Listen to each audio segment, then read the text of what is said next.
Yes, tupo kwenye birthday ya msanii Whozu, lakini pia tuko na Chimama ambaye pia ubavu wake wa pili. Kwanza hongera sana.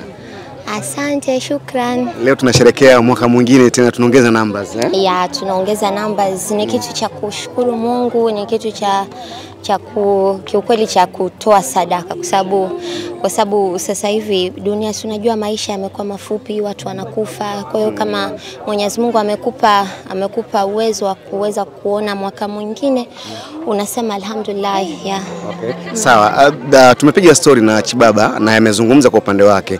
Tunatamani kusikia kutoka kwako. Tunafahamu Whozu ni msanii lakini pia ana imani yake, lakini leo umefanya kitu ambacho pia pengine kwenye imani ya kwako ambayo labda ni idea ilitoka kwako ama ni idea ambayo ilitoka kwake. Kiukweli kwa sababu nadhani hii ni mwaka wa pili. Ule mwaka wa juzi ndo aliweza birthday yake ilikuwa haijakutana na mambo ya kufunga. Huu ni mwaka wa pili tunaenda tunakutana na birthday yake inagongana na Ramadhan. Na ule mwaka wa kwanza tulifanya party kama ya kawaida vile ya watu ku get together na nini. Nakumbuka tulifanya kule E+, nakumbuka mwaka wa juzi. Maana sasa hivi si tena tunaenda mwaka wa 4 ujue hii. Kwa hiyo tupewe maua kwa kweli. It's not easy. Okay. Lakini alhamdulillah tunaenda we move regardless, kwa sababu kwenye mahusiano, kwenye mapenzi, hata undugu, rafiki, lazima kuna kugombana here and there, lakini alhamdulillah sisi tunaweza kwa overcome. So as I was saying kwamba huu ni mwaka wa pili unakutana na birthday yake zikiwa inakuwa ni mwezi wa Ramadhani.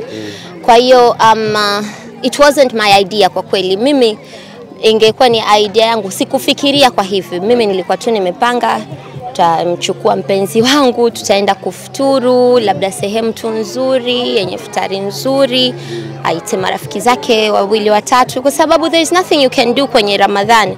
Lakini alivyokuja na yeye na idea, kwa sababu unajua kitu kama hichi sio cha kumlazimisha mtu. Yani kitu kama hichi lazima mtu aseme, atoe mwenyewe kutoka kwenye moyo wake. It's not something that nitamwambia sikia nikwambie Shunu unajua unatakiwa kukafanya hivi na hivi. No. Kwa sababu it's his day. It's not my day. Kwa hiyo alivyoniambia kwamba Shunu mimi nimekaa nimewaza, nikaona kwamba bora tuite watoto hivyo tufanye nini iftar, tufuturu nao. Unaona kama nitatoa sadaka, nitafanya nini. And I was like, asa mtu ukiambiwa kitu kama hicho kweli unaweza ukapinga?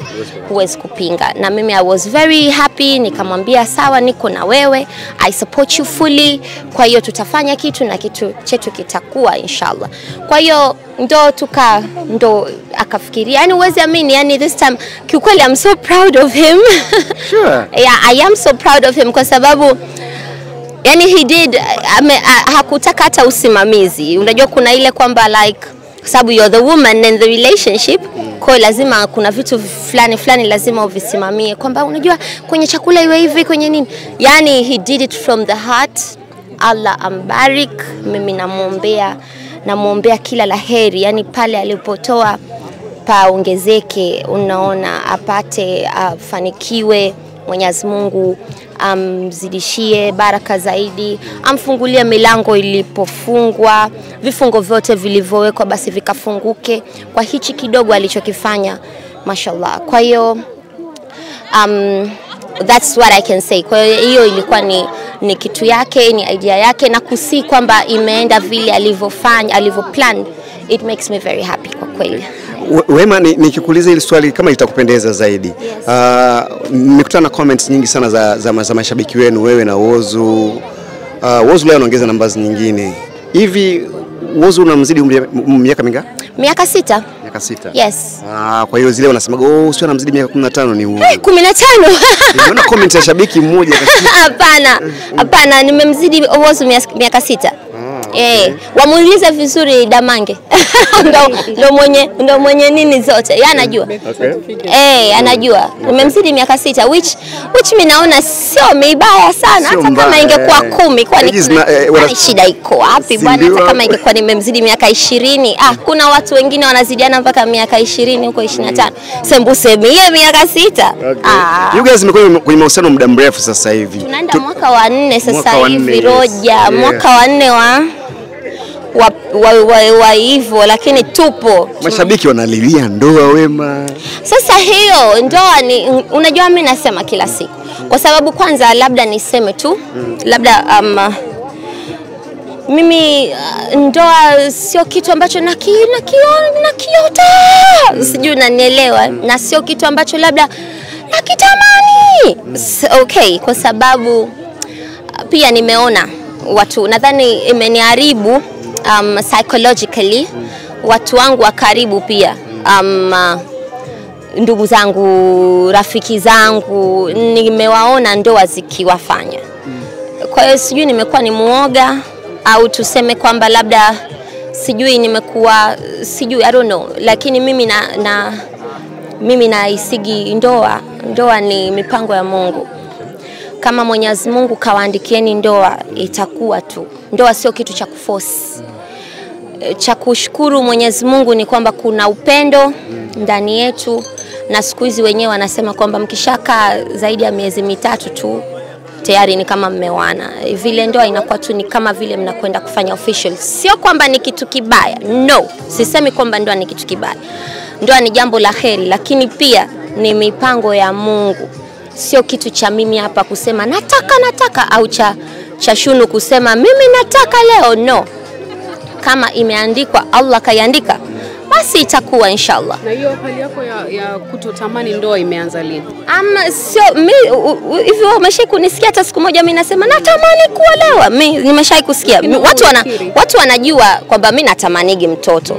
Hicho ni kitu ambacho watu wanakijua kwamba Wema hichi anakitaka, lakini sidhani kama nimeshai kuenda mitandaoni au kwenda out there nikasema kwamba naitaka sana ndoa. Hapana. Ikitokea sawa, mimi nasemaga wallah, kwa sababu ni kitu ambacho tayari kimeshapanga.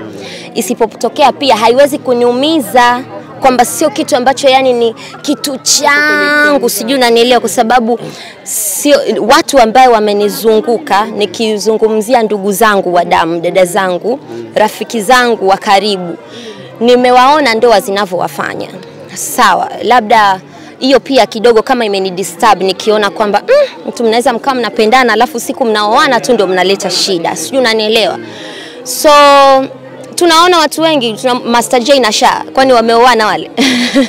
Sijui unanielewa, lakini wako wanapendana, ila kesho kutu wanaweza kusema waka introduce tu ndoa, ikawa ndo mwanzo wao na mwisho wao, yani ndo ikawa ndo mwisho wao wa relationship. So it's not like siipendi, lakini it's not something that drives me. Yani sio kitu ambacho kinani drive kwamba leo hii Wema I cannot live without ndoa. No. Yani lazima itakuwa, yani it's going to be something very okay.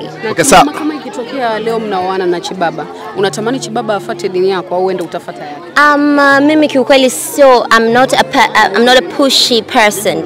Mimi naweza kusema mimi niko kama marehemu babangu. Marehemu babangu mimi alikuwa Roman Catholic, lakini hajawahi hata siku moja kutuforce sisi kwamba ni lazima muwe wa Kristo au ni lazima mfuate nini. No. Kwa hiyo mimi whatever that itakavyokuwa, mimi I'm a very easygoing person, by the way. Yani mimi I'm not about, mimi sinaga sheria, sinaga sijui principles nini. Mimi whatever comes I take it the way it is. Yeah, ndio maana mimi waga nashukurugi sana kwa kila hali. Mimi that's the way I am. Karima Story Live. Bonyeza hapa kusubscribe na bonyeza hapa kwenye alama ya kengele ili usipitwe na video mpya kila